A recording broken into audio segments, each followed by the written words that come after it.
ये है सशक्त प्रदेश और आप देख रहे हैं एसपी न्यूज 24, सच की आवाज सच के साथ।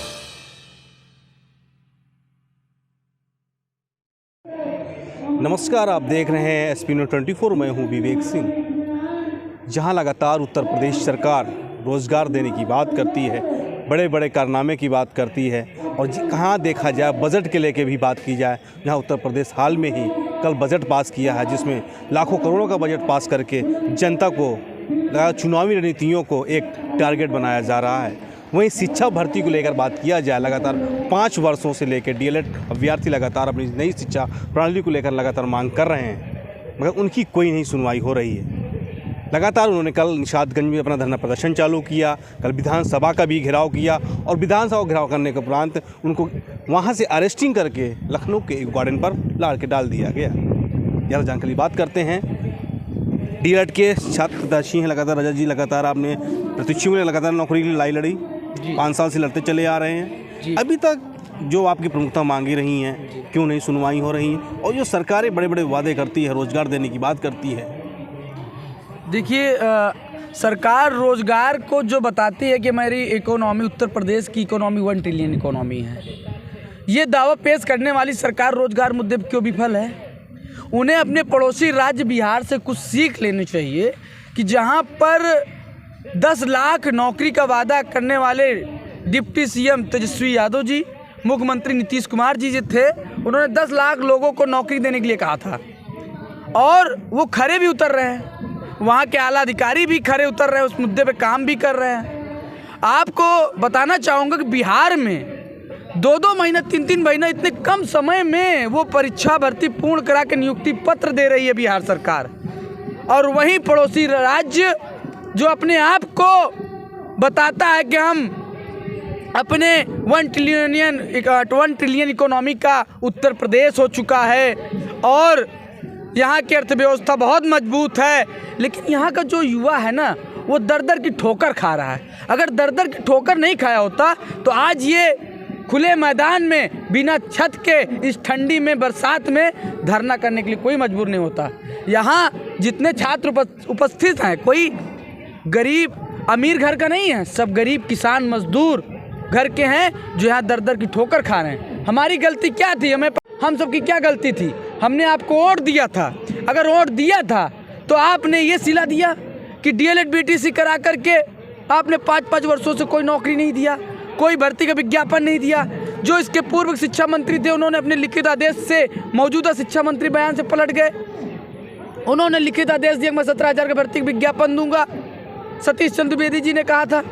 आज ये मौजूदा शिक्षा मंत्री संदीप सिंह जी बने, ये भी अनुपात समानुपात की बात करते हैं। भाई, हमारी सबकी गलती क्या है कि हमने डीएलएड बीटीसी कर लिया? कि हमारी ये गलती, हम गरीब हैं जो डीएलएड बीटीसी कोर्स कर लिया? कि मैं जब इस लड़ाई को आज 5 वर्षों से लड़ रहा हूँ, बहुत दुखित हूँ, इतना दुखित हूँ कि हम सब बिना खाए पिए यहाँ पर बैठते हैं। जब अपने आवाज़ को उठाने के लिए जब बाहर निकलते हैं, प्रशासन मारती है, पीटती है, गाली देती है, बद्दी माँ बहन की गाली देती है। अरे हम देश के निर्माण करता है, एक अध्यापक बनना चाहते हैं, कोई अपराधी बनने नहीं जा रहे हैं। आज एक देश का निर्माण करने वाला अध्यापक लाठी खा रहा है, माँ बहन की गालियाँ खा रहा है, लेकिन नौकरियाँ नहीं मिल रही है, खाना नहीं मिल रहा है। हम सब कैसे अपने एक रात बिताते हैं, आपको पता होगा। आज स्थितियाँ बहुत ज़्यादा सही नहीं हैं। 5 वर्ष हो गए हम सबको, भर्ती नहीं मिल रही है। एक उम्र होती है, एक अवस्था होती है। हम सब ने बहुत मेहनत से पढ़ाई करके सेमेस्टर कंप्लीट किए। हर साल सरकार टेट सीटेट समय से लेती है लेकिन इसके बाद नौकरी के लिए जब बात आती है तो बोलते हैं कि भर्ती नहीं दे पाएंगे, अनुपात समानुपात बराबर है। आज ऐसा नहीं है कि हम अपने अधिकारों को, हक अधिकार है और मैं अपनी मुद्दे को एकदम जेन्युइन मांग उठा रहा हूँ, एकदम लीगल मांग उठा रहा हूँ कि अगर बेसिक विभाग में रिक्त पद खाली है तो आपको भर्ती का विज्ञापन देना चाहिए। पहले भी जिस तरह रिकॉर्ड आया था 2 लाख समथिंग के ऊपर की सीटें खाली पड़ी हैं। देखिए, यूनेस्को की रिपोर्ट के आधार पर 2,26,000 पद उत्तर प्रदेश में खाली है रिक्त पदों पर। और शिक्षा मंत्रालय ने राज्यसभा में जब इस प्रश्न को उठवाया गया तो वहाँ पर शिक्षा मंत्रालय का जवाब आया कि 1,26,028 पद उत्तर प्रदेश में रिक्त है। और सरकार ने खुद अपना वादे से मुकर रही है। आपको याद दिलाना चाहता हूँ कि 69,000 भर्ती का प्रकरण था, उसमें 60-65 का प्रकरण था और 40-45 का मामला था, कटाव प्रकरण था। उसमें सरकार ने काउंटर लगाया सुप्रीम कोर्ट में और बोला कि हम 51,112 पद पर अगली भर्ती करेंगे। आज इस काउंटर को लगाए 4 साल से ज़्यादा समय हो गया, 5 साल ज़्यादा का समय हो गया और अभी तक इन्होंने हम सब की कोई ना मांग पूरी की, ना भर्ती का विज्ञापन निकाला। एक तरफ बेसिक विभाग ढिंढोरा पीट रहा है कि शिक्षा व्यवस्था मजबूत की गई है, सुधार किया गया, बच्चों की संख्या बढ़ी है, कायाकल्प हुआ है। दूसरी तरफ BAS से भी रिक्त पदों का डाटा दे रहा है कि हमारे बेसिक विभाग में हजारों पद खाली हैं। हर जिले का BAS से रिक्त पदों का डाटा दिया है, लेकिन शिक्षा मंत्री पता नहीं कौन सा रट लगाए हुए हैं, पता नहीं कौन सा अनुपात समानुपात। क्या उनको ये सब चीज़ें दिख नहीं रही? जो शिक्षा मंत्री है, क्या उनको ये सीटें दिख नहीं रही? क्या फिर वो सरकार की आड़ में उनको सिर्फ सरकार की नीतियाँ ही दिख रही हैं? देखिए, कहते नहीं है कि ये मेरा अनुमान है, मैं अपनी स्वेच्छा से इस बयान को दे रहा हूँ कि ऐसा लगता है ना कि ये एक कि शिक्षा मंत्री जी अपने अधिकारों को सोच करके या ज़्यादा ना बोल सकते हो कि हम सरकार मुख्यमंत्री जी के डिसीजंस के बिना कैसे बोल दें, या मुख्यमंत्री जी का यह उद्देश्य रहा हो कि मुख्यमंत्री जी कहेंगे तो हम देंगे। कुल मिला के या तो आला अधिकारी उनको चेता नहीं रही हैं, बता नहीं रहे, या अवगत करा नहीं रहे हैं, या मुख्यमंत्री जी इस मामले को संज्ञान में ले करके जानबूझ के भर्ती न देने का आदेश दे रहे हो। क्योंकि ऐसा तो है नहीं कि हमारी बातें मुख्यमंत्री जी तक नहीं पहुँचती होगी, ऐसा तो है नहीं कि हमारे साक्ष्य, हमारे प्रमाण, हमारे धरने के प्रदर्शन को शिक्षा मंत्री जी नहीं जान रहे होंगे। अगर जान रहे हैं तो वो लिखित आदेश भी दिए थे, उस समय मुख्यमंत्री जी ने इस पे बयान भी दिया था। लेकिन आज इस मुद्दे वादे से मुकर रहे हैं, ये तो मुख्यमंत्री जी बता सकते हैं या तो शिक्षा मंत्री जी जानते होंगे, ये तो आला अधिकारी। एक चीज़ और है कि उत्तर प्रदेश का भी हाल में कल बजट जारी किया गया, जिसमें लाखों करोड़ों का बजट जारी किया, मगर शिक्षा के लिए ना तो किसानों के लिए कोई ऐसी योजना है, ना नौकरियों के लिए। मगर अभी हाल में ही उत्तर प्रदेश सरकार द्वारा 60,000 वैकेंसियाँ निकाली गई, जिसमें 50 लाख पुलिस अभ्यर्थियों ने फार्म डाला। क्या लगता है आपको? खुद ही प्रमाण दिख रहा है कि 60,000 पुलिस भर्ती के लिए 50 लाख फार्म पड़ रहा है। क्यों पड़ रहा है? ये फार्म इसलिए पड़ रहा है कि ये बेरोजगारी का आंकड़ा है। इसको बेरोजगारी के आंकड़ा से आप जोड़िए कि बताइए कि उत्तर प्रदेश में 50 लाख युवा बेरोजगार केवल उत्तर पुलिस में हैं। अभी तो 21 लाख लोग तो बेसिक विभाग में हैं, उनको कौन नौकरी देगा? तो आप समझ सकते हैं कि बजट निर्माण करवा दिया, सरकार ने निर्माण करा दिया है। हम तो कहते हैं कि भाई हम तो जन्मजात हिंदू हैं, हम तो जन्म से राम को मानने वाले व्यक्ति हैं। जरूरी थोड़ी है, हमारी आस्था तो भगवान में है ही है, लेकिन शिक्षा का मंदिर को भी सरकार को सुनना चाहिए, उनकी बजट बढ़ाना चाहिए, उनके बारे में करना। जिस प्रकार से राम मंदिर बना वैसे शिक्षा के मंदिर में भी शिक्षकों को वेतन देना चाहिए, नौकरी देना चाहिए, जिससे देश हमारा सभ्य, स्वच्छ और देश का निर्माण और आगे हो, और विकासशील हो, और विकसित हो। क्या लगता है कि रजत जी, क्योंकि आपने लगातार 3 तारीख से अपना धरना प्रदर्शन चालू किया था, आपने कल विधानसभा भी घेराव किया, आज आपको यहाँ पे लाके डाल दिया गया, आगामी लोकसभा का चुनाव आ रहा है, उस पर क्या रणनीतियाँ रहेंगी आपके? देखिए, हमारा हमेशा यही कहना रहा है कि मैं अपने मुद्दों को लेकर के सरकार से लड़ा हूँ, और मैं ये एकदम स्वतंत्र रूप से कहना चाहता हूँ कि हमारी मांगे नई प्राथमिक शिक्षक भर्ती की है। सरकार को हमारी मांग सुनना पड़ेगा, क्योंकि अगर उनको नहीं देना था नई भर्ती का विज्ञापन देना था तो उन्हें डीएलएड बीटीसी बंद कर देना था। अगर वो हमारी मांगे नहीं पूरा करेंगे तो हम निरंतर इसी तरीके से अपना प्रयास, अपना संघर्ष अपने अधिकार के लिए लड़ते रहेंगे। जितना होगा उतना लोकतांत्रिक रूप से लड़ेंगे, डट कर लड़ेंगे, जितना होगा उतना खुल कर लड़ेंगे। हमारे साथ और भी कुछ अभ्यर्थी हैं। कहाँ से आए भैया? सर हम इलाहाबाद से आए हैं, जब यादव।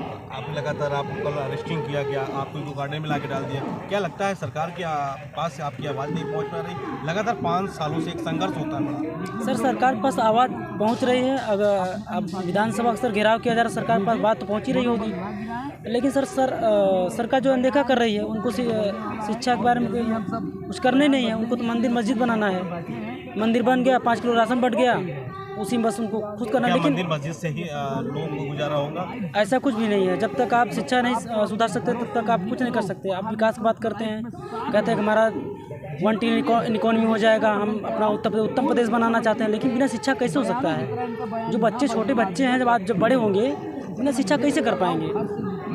कहीं न कहीं लगता है कि शिक्षा से वंचित करके बच्चों को, युवा पीढ़ी को अपंग किया जा रहा है। बिल्कुल अपंग किया जा रहा है। उनको 5 किलो राशन दे करके खुश कर दिया रहा है, और जो ज़्यादा बोलेगा उसको अंदर ठूस दिया जाएगा। जैसे कल हम लोग को प्रताड़ित किया गया, अगर दोबारा धरना में दिखे तो आप लोग के ऊपर ऐसे ऐसे केस लगा देंगे, कभी भर्ती देख ही नहीं पाओगे, बेरोजगार रह जाओगे, ज़िंदगी बर्बाद कर देंगे। इस तरीके की धमकी देते हैं। भैया आपका क्या कहना है? सर मेरा यही कहना है कि सरकार अब हम लोगों की मांग सुन ले। हम बहुत त्रस्त हो गए हैं इस सरकार से। 5 साल से मांग करते करते हम लोग मानसिक और आर्थिक रूप से एकदम टूट चुके हैं। अब 51,112 पद का हलफनामा हमने तो लगाया नहीं, इन्होंने खुद लगाया कि इतने पद रिक्त हैं। उसके बाद इन्होंने कहा कि 40 लाख और नामांकन बढ़े हैं। तो जब 40 लाख नामांकन बढ़े तो उनको पढ़ाएगा कौन? 1 लाख शिक्षक तो और चाहिए ना। 1.5 लाख पद तो सरकार के कहे मुताबिक हम कह रहे हैं खाली है, लेकिन फिर भी ये लोग भर्ती नहीं कर रहे। 5 साल से इनका अनुपात समानुपात बराबर है, सुनने को कोई तैयार नहीं। हम लोग जब भर्ती की मांग करते हैं तो हम लोग को इतना प्रताड़ित किया जाता है कि हम लोगों के साथ के आधे बच्चे भाग जाते हैं, और फिर हम लोगों को ला के रात में थाने में बंद किया जाता है। उसके बाद फिर रात में 1 बजे इको गार्डन ला के पटक दिया जाता है। न हम लोगों का खाने का ठिकाना है, न पीने का ठिकाना है। बस मानसिक और आर्थिक रूप से सरकार तोड़ दे रही हम लोगों को। और भर्ती कहीं न कहीं सरकार और प्रशासन की कहीं न कहीं मिली भगत देखा जाए, या उच्च अधिकारी जो हैं वो इस पर बिल्कुल सर, उच्च अधिकारी भी इसमें सब शामिल हैं सर। यहीं बगल में बिहार सरकार देख लीजिए, वहाँ के पाठक सर हैं, वो 4 वैकेंसी निकालने का काम किए हैं, और वो ज्वाइनिंग 2 वैकेंसी ज्वाइनिंग हो गई, 2 वैकेंसी आने वाली है। यहाँ के अधिकारी भी भ्रष्ट हैं और सरकार भी सुनने को तैयार नहीं है। ये आपका क्या कहना है?